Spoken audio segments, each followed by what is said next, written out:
우리는 27장에서 하나님은 예레미야에게 줄과 멍에를 만들어서 그 자신이 쓰게 하고 또 시드기야와 그리고 그 동맹을 맺으러 온 사신들에게 줄과 멍에를 이제 주어서 느부갓네살을 섬기게 될 것이다 라고 한 말씀을 우리가 27장에서 배웠습니다. 28장에서는 예레미야가 이 하나님 말씀을 듣고 그 목에 멍에를 메고 생활했던 것 같습니다.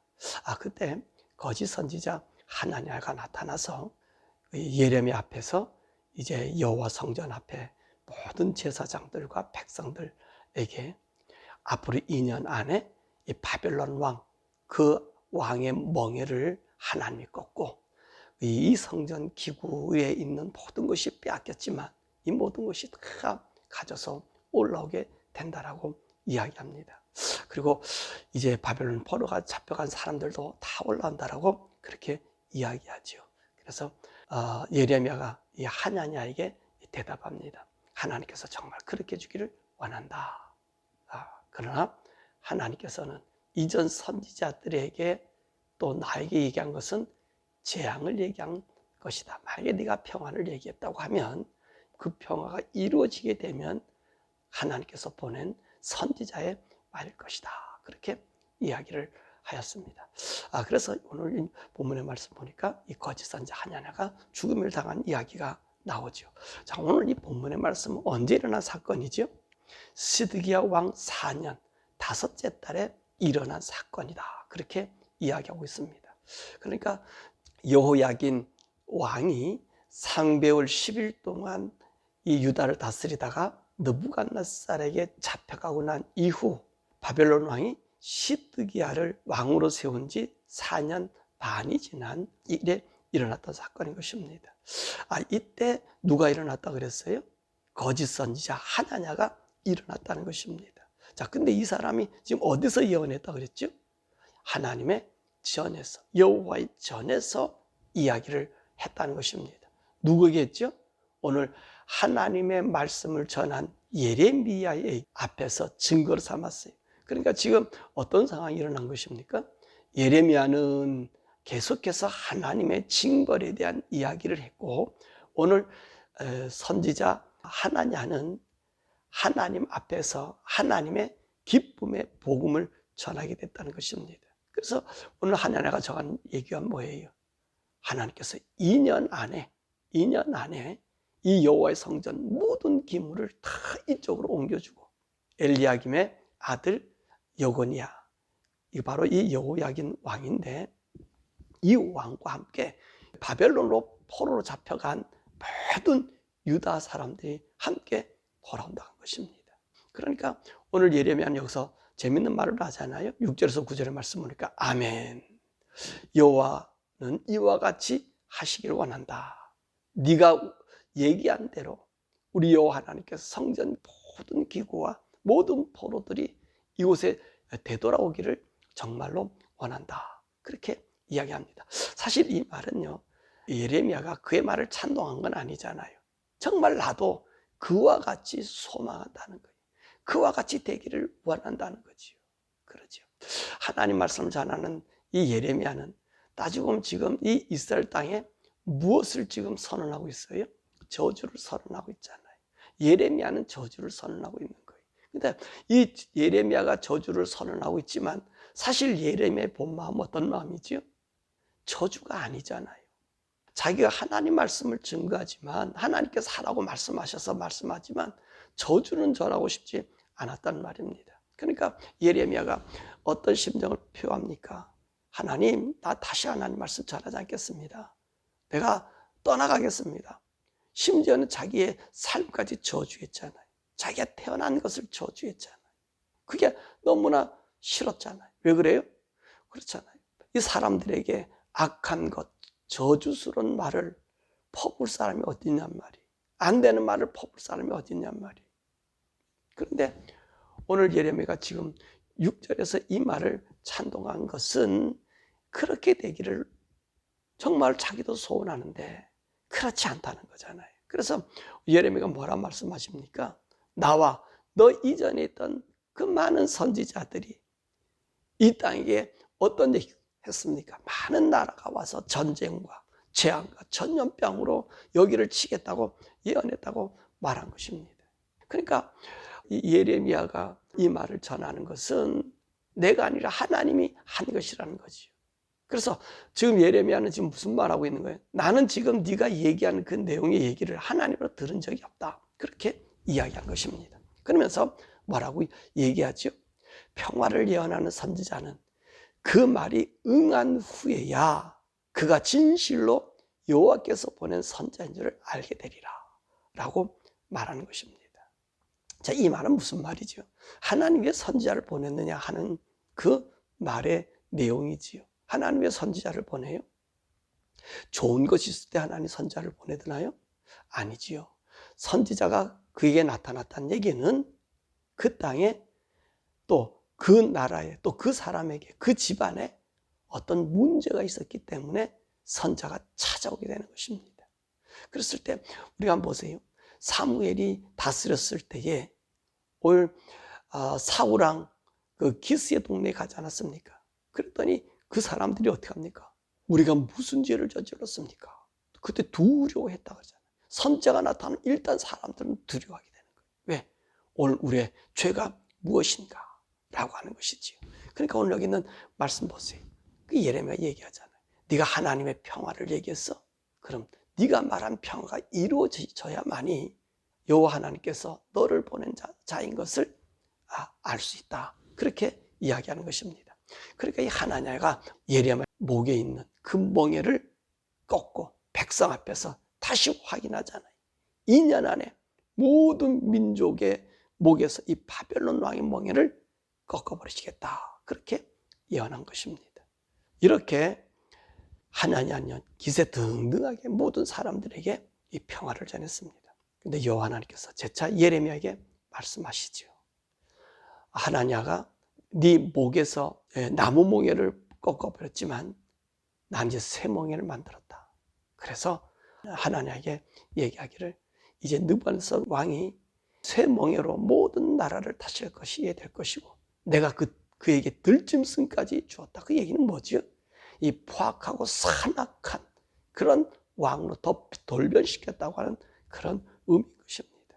그리고 하나님께서 이 하나냐에게 뭐라고 말씀하십니까? 내가 너를 보내지 않았는데, 내가 너희가 말하라고 하지 않았는데 거짓을 백성들에게 믿게 함으로 너를 지면에서 제하여 버리겠다.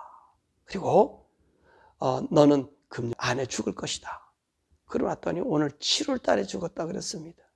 5월 달에 오늘 이 백성들에게 얘기했는데 7월에 죽었으니까 두 달 안에 죽은 거예요.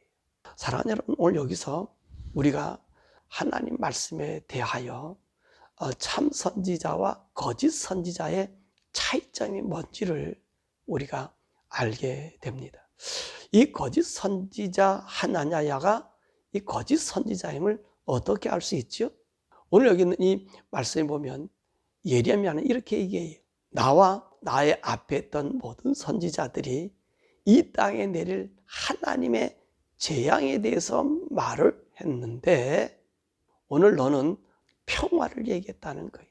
그러니까 평화를 얘기한 너가 거짓 선지자라는 겁니다. 아까도 얘기했지만 선지자가 왜 나타나죠? 좋은 일 있고 행복한 일? 아니에요. 문제가 있을 때 선지자가 나타나서 그 문제를 지적해 주어서 그들로 어디로 오게 합니까? 하나님께로 오게 한다는 말씀입니다. 하나님께로 돌이키게 하는 일이에요. 평화와 행복, 기쁨을 얘기하는 것이 아니라 선지자가 나타나는 목적은 하나님 말씀을 제대로 잘 지키면 나타나질 않아요. 선지자가 오지를 않아요. 오늘 이들은 하나님의 뜻대로 사니까 하나님 뜻 가운데 하나님의 선언의 말이 나타나지 않아요. 근데 하나님은 언제 어떻게 나타났습니까? 이때까지 보면은 모든 성경 역사를 보면 언제 선지자가 나타났어요? 백성이 그릇 행했을 때, 그 나라가 잘못 행했을 때, 왕이 하나님을 섬기지 않았을 때, 왕이 범죄했을 때, 그렇잖아요. 다윗도 그랬잖아요. 평상시는 하나님이 그와 항상 그의 동행 속에 있었다가 그가 하나님 말을 닫지 않고 죄악에 빠지는 그때 선지자를 보냈잖아요. 죄를 깨닫게 하잖아요. 근데 보세요. 이 하나냐가 거짓말한 사실이 뭐냐면 오늘 이 땅의 사람들에게 예레미야가 하나님의 저주를 얘기했습니다. 왜 저주를 내렸어요? 죄를 저지르고 있기 때문에, 우상을 섬기고 있고 악을 섬기고 있고 하나님을 배역하고 있기 때문에, 그래서 이 예레미야가 가서 너희 죄를 돌이켜라라고 얘기했잖아요. 근데 오늘 여기는 이 하나냐가 와서 얘기할 때는 이들의 죄가 돌이키지를 않았단 말입니다. 하나님 앞에 오지를 않았단 말입니다. 여전히 그들이 죄 가운데 있었단 말이죠. 죄를 저지르고 있었다는 거예요. 그런데 그 죄를 저지르고 있는 그들에게 하나님께서 다 용서해주고 우리에게 평안하고 모든 걸 되돌려 보내겠다. 이 말이 맞을까요? 안 맞을까요? 하나님의 의와 공의에 맞지를 않는다는 말씀입니다.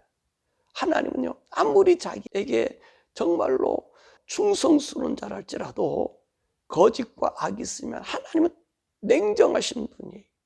철저하게 처벌하시는 분이 하나님. 왜요? 그분은 공이니까. 그분은 의니까. 그분은 빛이시니까. 어둠이 그 속에 보이지 않아요. 하나님 앞에 하나님이 징벌한다. 그리고 하나님께서 그에 벌하신다는 얘기는 뭐냐면 그분이 의로운 빛이 나타나기 때문에 죄된 속성이 드러나므로 그 죄를 도말시키는 것을 의미한단 말이지. 근데 보세요. 이 하나냐는요, 하나님 앞에 회개함 없는 하나님의 용서하심을 이야기하고 있다는 말씀입니다. 그렇기 때문에 거짓이라고 하는 거예요. 이 거짓 선지자라는 말씀입니다. 오늘 이 거짓 선지자 하나냐의 외침을 우리가 볼 수 있잖아요. 무슨 외침이에요? 사람들은 돌이킴 없고 회개함이 없는데 그들에게 무엇을 얘기하고 있습니까? 하나님의 진노, 변화된 삶이 아니라 평안과 행복과 평안 그리고 안전을 이야기하고 있다는 말입니다. 이게 말이 안 맞는 거지요? 안 맞는 거예요. 여러분, 오늘 참 우리 하나님 말씀 속에서 너무나 중요한 얘기인데 오늘도 우리 목회자들이 좋은 목회자냐 아니냐가 오늘 여기서 우리가 볼 수 있는 거예요. 목회자는 왜 세웠어요? 하나님 말씀과 그 진리를 알게 하기 위해서. 그럼 목회자의 주된 목적이 뭘까요? 여러분, 평화만 전합니까? 죄의 지적이 없는 목사는 목사가 아니잖아요. 그죠? 근데 저부터 시작해서 죄를 지적하기를 좋아합니까? 아니잖아요. 보세요. 이 사회가 악으로 지금 치닫고 있잖아요. 하나님 법에 완전히 어긋나잖아요. 그러면 하나님의 선지자가 되려면 어떻게 돼야 되죠? 너희들 악 있으니까 돌이켜라 라고 외쳐야 되잖아요. 근데 그것을 남겨두고 하나님의 복만을 얘기한다? 그럼 이것은 어떤 선지자가 되는 거죠? 거짓 목사가 되는 거예요. 똑같잖아요, 지금요. 돌이킴이 없잖아요. 그 위에 있잖아요. 지금 그 죄의 파운데이션에 그대로 있잖아요. 그러니까 하나님이 오늘 뭐라고 이 하나냐에 대해서 얘기하지요? 내가 보내지도 않았다는 말이에요. 내가 백성들에 가라고 말하지도 않았다는 말이에요. 내가 그에게 말도 주지 않았다는 말이에요. 근데 지가 하나님의 이름을 도용했다는 거예요. 그럼 이게 우리가 알 수 있는 구분점이에요. 이 사회 지금 악한 죄도 아니에요? 보세요. 왜 자꾸 동성애 연애에 대한 이야기를 하냐면 그건 하나님의 죄로 정했는데 죄로 정한 그런 죄라고 얘기하지 아니하고 하나님 은혜와 하나님의 말씀 장밋빛을 전하고 있다는 말이죠. 하나님의 일을 하고 있잖아요. 이 하나냐도 지금 하나님 일을 하고 있습니다. 그죠? 하나님의 이름을 가지고 지금 얘기하고 있잖아요. 어디서 얘기하고 있어요? 이것도 여호와 전에서 누구들 앞에? 제사장과 백성들 앞에 그리고 왕 앞에 모든 사람 앞에 지금 하나님의 일을 하고 있어요. 근데 어떤 일을 하고 있습니까? 회개가 없는 죄악으로 가득한 그곳에 죄에 대한 회개가 없고 돌이킴이 없고 죄에 대한 지적이 없고 하나님의 주시는 복만 얘기하고 있다는 말이에요. 지금 보세요. 왜 LGBT 교단이라든지 WCC가 이 죄악이라는 얘기는 그들은 죄에 대한 이야기를 안 하잖아요. 이 죄는 파운데이션으로 깔려 있어요. 이들이 거기서 걷어내고 돌이키지 못하고 있어요. 근데 거기에 지금 하나님의 일을 하고 있어요. 선교를 하고 있어요. 예수 이름을 증거하고 있어요. 그러니까 하나님 뭐라고요? 폐역하다 그러잖아요. 폐역. 오늘 하나냐는 나를 폐역한 자라 그래. 폐역한 자라. 이 폐역이지요. 하나님은 아무리 자기가 사랑하는 자라도 죄 지면은 그 벌하시는 분인데, 아니야, 우린 죄, 이 사회 분위기가, 사회가 이렇게 만들어놨기 때문에 우리는 거기 가서 얘기해. 지금 이 시드기야가 만든 사회는 어떤 사회죠? 우상을 섬기는 사회고요, 하나님을 등진 사회고요, 하나님 말씀을 어기고 있는 사회예요. 거기 와서 지금 하나님이 그 복을 준다? 아니죠. 예레미야는 지금 무엇을 전하고 있습니까? 너희가 이 죄에서 돌이켜야 하나님이 우리를 보호해 주신다고 얘기하지 않아요. 하나님께서 내에게 지금 얘기한 것은 너의 잘못을 돌이키라고 얘기하지 않아요. 너희가 나의 말대로 의를 행하며 살아가면 내가 이 성을 멸하지 않겠다고 얘기하지 않아요. 그죠? 죄의 돌이킴 속에 하나님의 복이에요. 오늘 우리는 죄의 돌이킴 속에 하나님의 복음을 전합니까? 제일 먼저 우리가 하는 것이 그것 아닙니까? 근데 오늘 우리들의 많은 사람들, LGBT 구원이 없고 WC 구원이 없다는 얘기는 어떻게 하나님과 함께 우상이 같이 견주어지냐는 말이에요. WEA나 로자나 다 같이 그 맥락에서 쳐 있잖아요, 지금. 그러니까 그들이 아무리 하나님 일을 하고 하나님의 이름으로 좋은 걸 선포해도 오늘 주님 뭐라 그래? 하나님아, 너는 패역한 자라고 얘기하는 거예요. 패역한 자라고. 사랑하는 여러분, 이것이 오늘 우리 성도들이 보아야 될 얘기입니다. 그러므로 하나님 선지자를 왜 보내신다고요? 보낸 이유가 뭐예요? 죄가 있을 때 죄에서 돌이키라고 하는 거예요. 악에서 돌이키라는 거예요. 아니 무슨 평상시에도 악을 얘기합니까? 맞습니다. 악하면, 죄가 있으면 하나님 만날 수가 없잖아요. 볼 수가 없잖아요. 그래서 우리 주님 오셨을 때 만남의 조건이 뭐지요? 이 3년 반 대접재앙에서 벗어나 주님 앞에 휴거할 수 있는 그 신앙이 무슨 신앙이지요? 무엇을 주님이 보고 있지요? 네 옷이 어린 양의 피로 깨끗해졌느냐? 네 세마포가 어린 양의 피로 씻어 깨끗해졌느냐? 이 죄를 얘기한다는 말이에요. 우리 교회가 죄에 대한 선포가 없는 복음은 복음이 아닙니다. 사실 그랬잖아요. 예수님이 우리 죄를 위해서 다 용서해 줬기 때문에 예수 이름 믿으면 우리 죄에 대해서 이제 자유함 받은 자야. 그 말은 맞습니다. 그렇지. 우리 주님께서 우리 죄를 용서해 줬기 때문에 자유함 받은 건 사실이에요. 근데 주님의 말씀 하나 잊어버린 게 있어요. 예수님께서 성만찬 하시면서 무슨 말씀 하셔요? 발을 씻겨주잖아요. 그때 베드로가 안 됩니다. 나는 못 씻깁니다. 라고 할 때 예수님 뭐라 말씀하셨어요? 내가 만약에 너의 발을 씻어주지 않으면 나 상관없는 자다 라고 얘기했잖아요. 그러니까 베드로가 주님 그러면 나 머리하고 손발도 더 씻겨주십시오. 그때 예수님 뭐라 그래? 이미 깨끗한 자는, 이미 목욕한 자는 뭐만 할 필요가 없어요? 발만 씻을 필요가 없다는 얘기. 그 얘기는 뭐죠? 우리 주님이 씻어주는 이 보혈을 날마다 우리가 우리 죄 용서의 사죄에, 일상죄 사죄를 고백하라는 얘기란 말이에요. 그러니까 우리 주님 말해요. 내가 네 발을 씻어주지 않은 나와 상관없는 자다라고 얘기하잖아요. 아니 주님이 이미도 모욕했다면서요. 그럼 주님과 상관인 자 아니에요? 용서해 준 자 아니에요? 제 모두를 용서해 줬던 건 마찬가지잖아요. 없이 한 건 맞잖아요. 근데 왜 다시 발을 씻으라 그래요? 그럼 발을 씻지 않은 상관이 없다는 얘기는 뭡니까? 여러분, 날마다 우리가 죄에서 회개하라는 거예요. 죄가 우리에게 주장하지 못하게, 죄가 우리에게 나타나지 못하게 죄에 대해서 심각성을 가지라는 얘기예요. 예수 이름으로 우리 모든 죄가 용서받은 건 맞아요. 근데 내가 날마다 주님 앞에 무음한 자로 서야 되는 거지요. 주님의 이름으로 죄 용서 자리에 나가야 되는 거지요. 악이 제거돼야 되는 거지요. 이해가 되세요? 이 함정에 빠져 있다는 말이에요. 우리 주님이 나의 죄를 용서해 줬으니 이제는 하나님 아들 됐으니 내가 무슨 일을 해도 나는 구원받은 자다. 아니란 말이지. 아니란 말이지. 아니란 말이에요. 사랑하는 여러분, 하나님의 종들이 세워진 것은 죄의 지적으로 하나님 앞에 거룩한 신부 되게 하는 거예요. 목사들의 책임이 그거예요. 이 세상에서 밥 더 많이 먹고 좀 부귀영화 누리고 좋은 집에 살고 좋은 차, 이게 우리의 목적이 아니라 네가 하나님 앞에 서 있는가? 네가 지금 하나님 앞에서 정결한 가운데 가고 있는가? 우린 너무나 죄 가운데 있기 때문에 그거를 목회자들이 보여줄 수 있는 거울이 돼야 되잖아요. 사랑하는 여러분, 오늘 여기가 바로 무엇이 참 복음이고 무엇이 거짓 복음인 것을 오늘 28장에서 보여주고 있습니다. 여러분의 목회자는 참 목회자인가요? 거짓 목회자인가요? 아니, 여러분은 하나님 앞에서 참 하나님의 자녀인가요? 아니면 거짓 자녀인가요?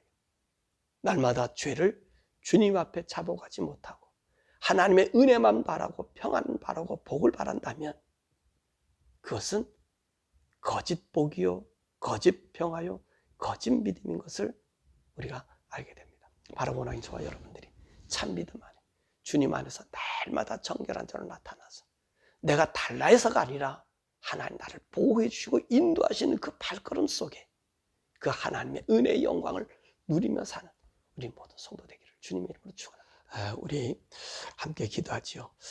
우리가 하나님 말씀을 계속해서 보다 보면 그렇죠. 우리 말씀의 눈이 열려지는 거예요. 다른 말로 포장되면 우리 영적인 눈이 가려집니다.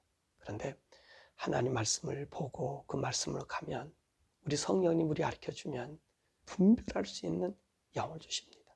오늘도 참 선지자와 거짓 선지자가 무엇인지를 분별해 주었죠. 예. 죄가 없이 복을 비는 것은 그것은 복이 됩니다. 근데 죄가 깔려 있는 것 위에서 부정한 것 위에서 평화와 복을 전하는 것은 거짓이 되는 거예요. 이제 이해가 되셨어요? 그래서 동성연애하는 교단이라든지 인정한다든지 WCC에서 하라든지 이런 자들이 안 된다는 이유가 뭔지를 알죠. 오늘 28장에서 분명히 하나냐와 같은 그런 자들이라는 거예요. 거짓 자들이, 패망이. 그러니까 거기 따라가지 마시고 또 우리 자신도 마찬가지입니다. 우리 하나님 은혜를 받기를 원합니까? 그럼 제일 먼저 뭘 해야 된다고요? 우리 속에 죄를 없애야 되는 거예요. 하나님 주신 은혜 복이 넘치기를 원합니까? 죄가 없어야 돼. 그래 그분이 우리에게 임재하는 거예요. 하나님, 제가 살아가는 동안에 나의 삶에 거짓 없는 삶 되게 해달라고. 그래서 그 거짓 없는 삶에 하나님의 평화와 기쁨이 충만한 우리 자신, 거짓에서 변화되고 악에서 떠나고 주님이 나와 항상 동행한 성령님이 나와 동행하고 하나님의 성품 속에 신의 성품에 참여한 하나님의 아들로서 이 세상 살아갈 수 있는 우리를 되게 해달라고 우리 주여 부르고 함께 기도하죠.